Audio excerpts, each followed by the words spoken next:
Hello guys, welcome back to my channel. आज हम बात करेंगे जुजुत्सु काइसेन के सीजन 2 के एपिसोड नंबर 20 के बारे में। तो जानते हैं आगे की कहानी बिना किसी देर के। एपिसोड की शुरुआत एक फ्लैशबैक से होती है कि यूजी, नोबारा और मिगुमी एक साथ बैठे थे और नोबारा एक ड्राई क्लीन शर्ट पर कॉफी गिरा देती है। ये शर्ट गोजो की होती है। नोबारा कहती है कि ये सारा मामला इजिची पर लगा देते हैं क्योंकि वो ही ये शर्ट लेकर आया था। यूजी और मिगुमी को ये ठीक नहीं लगता और फिर ये लोग शर्ट को साफ करने की भी कोशिश करते हैं, लेकिन वो और ज्यादा गंदी हो जाती है और नोबारा कहती है कि ये शर्ट सस्ती होगी। जब मिगुमी शर्ट के ब्रांड की प्राइस चेक करता है तो उनके होश उड़ जाते हैं क्योंकि ये शर्ट 2.5 लाख येन की थी। तभी गोजो अपनी शर्ट लेने आ जाता है और ये लोग शर्ट को मिगुमी की यूनिफॉर्म के अंदर डाल देते हैं और शर्ट को निकालते हुए हंसने लगते हैं। इस खुशगवार लम्हे के बाद कहानी प्रेजेंट में आ जाती है। नोबारा की बॉडी यूजी के सामने पड़ी थी और एक आंख भी नहीं थी, शायद वो मर चुकी थी। सुकुना की तबाही और नानामी की मौत की वजह से यूजी पहले ही बहुत दुखी था और नोबारा की मौत से बहुत बुरी तरह अंदर से टूट जाता है। ये देखकर महितो खुद को शाबाशी देता है और कहता है कि मैं कितना कमाल का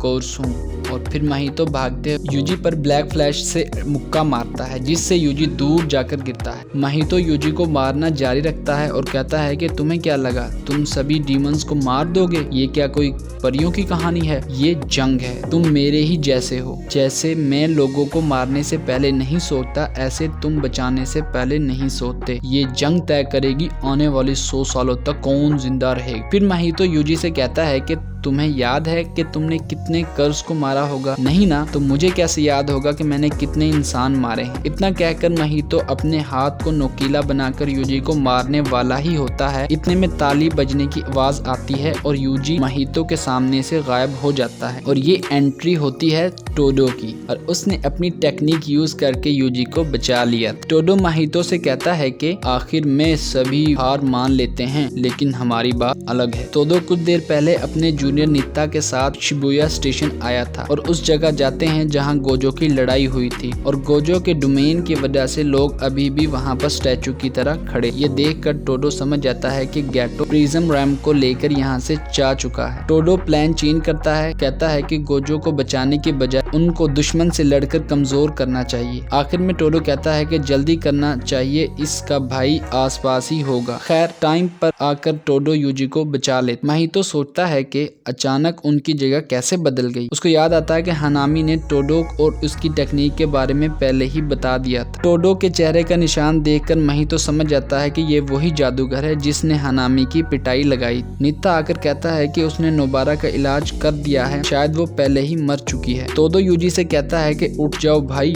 लड़ाई अभी शुरू हुई है। यूजी रोते हुए बताता है कि वो अब और नहीं लड़ सकते। सिर्फ नोबारा ही नहीं, नानामी भी मारे जा चुके हैं और कहता है कि सुकुना ने भी सैकड़ों लोगों को मार डाला और वो खुद कुछ नहीं कर सका। वो सिर्फ एक किलर है, इसलिए वो खुद को कभी माफ नहीं कर सकता। और फिर महितो यूजी पर अटैक करने आता है और टोडो ताली बजाकर नित्ता और यूजी की जगह बदल देता है। महितो फिर टोडो पर अटैक करता है, टोडो उसकी जगह यूजी से बदल देता है और फिर टोडो महितो के मुंह पर जोरदार लात मारता है। महितो नित्ता से टकराने वाला था, टोडो उन दोनों की जगह बदल देता है। टोडो की ये तकनीक देखकर महितो काफी मुतासर होता है और फिर टोडो यूजी से कहता है कि जब तक हम लड़ते रहेंगे हमारे दोस्तों की हार कभी नहीं होगी। हर काम के पीछे की वजह तलाश करना उसकी डिसरिस्पेक्ट करना है। और फिर टोडो सोचता है कि उसे इस वक्त ये यूजी को नहीं बताना चाहिए, लेकिन कोई तो बात है जो यूजी से छुपाई जा रही है। खैर टोडो अब महितो से लड़ने उसकी तरफ जाने लगता है और नित्ता अपनी कर्स टेक्निक यूज करके यूजी के जख्म को वहीं पर रोक देता है और यूजी की हालत इससे बुरी नहीं होगी, यानी जख्म से खून बहना बंद हो गया था। नित्ता को मालूम था कि नोबारा मर चुकी है, लेकिन वो यूजी को इनकरेज करने के लिए कहता है कि मैंने टेक्निक से हील कर दिया है, शायद बच जाए, उम्मीद ज्यादा नहीं है। और नित्ता नोबारा को यहाँ से लेकर बाहर चला जाता है। टोडो और महितो की लड़ाई शुरू हो जाती है। महितो टोडो को मारने की कोशिश करता है, लेकिन उसकी टेक्निक की वजह से उसको छू भी नहीं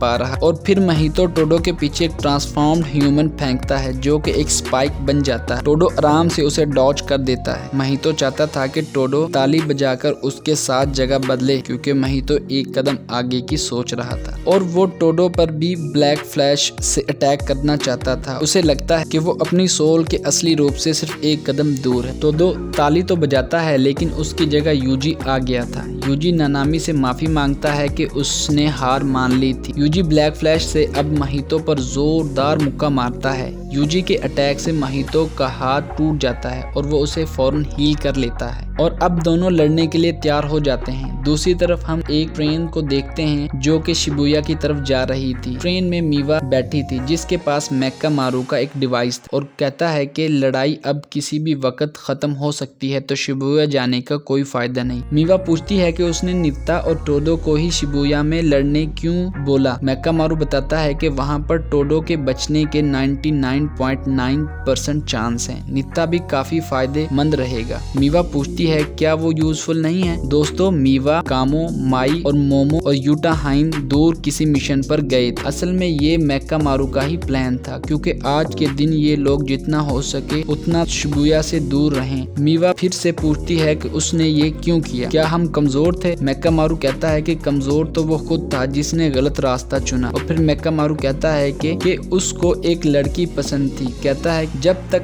दुनिया में वो लड़की साथ है वो खुश है, चाहे कोई और उसे प्रोटेक्ट करने वाला ही क्यों ना हो। ये सुनकर मीवा रोने लगती है। हम जानते हैं कि मीवा और केविची एक दूसरे को बहुत पसंद करते हैं। मेक्कामारू आखिरी गुड बाय बोलने लगता है। ये सुनकर मीवा बहुत रोने लगती है। पिछले डिब्बे में उसके दोस्त खड़े थे। रोने की आवाज उनको आ रही थी और माई मेक्कामारू का गद्दार होने का यूटाहाइन से पूछती है और यूटाहाइन कहती है कि उससे कोई फर्क नहीं पड़ता, अब वो मर चुका है। दूसरी तरफ टोडो और यूजी मिलकर महितो को बराबर की टक्कर दे रहे थे। फिर महितो अपने दो हिस्से करके यूजी पर अटैक करता है लेकिन टोडो की टेक्निक की वजह से उनको छू भी नहीं पा रहा। लड़ते लड़ते वो स्टेशन के निचले हिस्से में चले जाते हैं। महितो सोचता है कि टोडो की सोल अपनी फुल पावर में एक बार छूने से नहीं मरेगा। वहीं यूजी की सोल में सिर्फ 10% पावर रह गई और महितो की हालत भी 40% पर है। और फिर महितो टोडो को मारने का फैसला करता है और एक बड़े ट्रांसफॉर्म ह्यूमन को उन दोनों के पीछे लगा देता है। ये मॉन्स्टर उनकी तरफ एक ट्रेन की तरह भागता है लेकिन टोडो अपनी टेक्निक से बचा लेता है। फिर महितो अकेला टोडो के पीछे भागता है और दो इंसानों को तलवार बनाकर टोडो पर अटैक कर देता है। टोडो बचकर महितो को एक लात मारता है और फिर दोनों यूजी और टोडो मिल जाते हैं और यूजी एक पत्थर को कोर्स एनर्जी भरकर तेजी से महितो की तरफ फेंकता है और टोडो ताली बजाकर अपनी जगह उस पत्थर से बदल लेता है। टोडो को लग रहा था कि वो पीछे रह गया है क्योंकि स्कूल इवेंट में यूजी ने ब्लैक फ्लैश सीख लिया था और अब कर्स महितो ने भी ब्लैक फ्लैश यूज किया है और टोडो को भी ज्यादा ताकतवर बनना पड़ेगा। और फिर टोडो महितो को एक ब्लैक फ्लैश मारता है। इससे महितो को कोई फर्क नहीं पड़ता क्योंकि हम जानते हैं कि यूजी ही सिर्फ महितो की सोल को चोट पहुंचा सकता है। और महितो ढेर सारे ट्रांसफॉर्म ह्यूमन को बाहर निकालता है और बॉडी रिपेल से बड़े सांप जैसे मॉन्स्टर में बदल देता है। वो पूरी जगह पर ही अटैक कर रहा था जिससे टोडो के जगह बदलने से कोई फायदा नहीं होगा। महितो का अटैक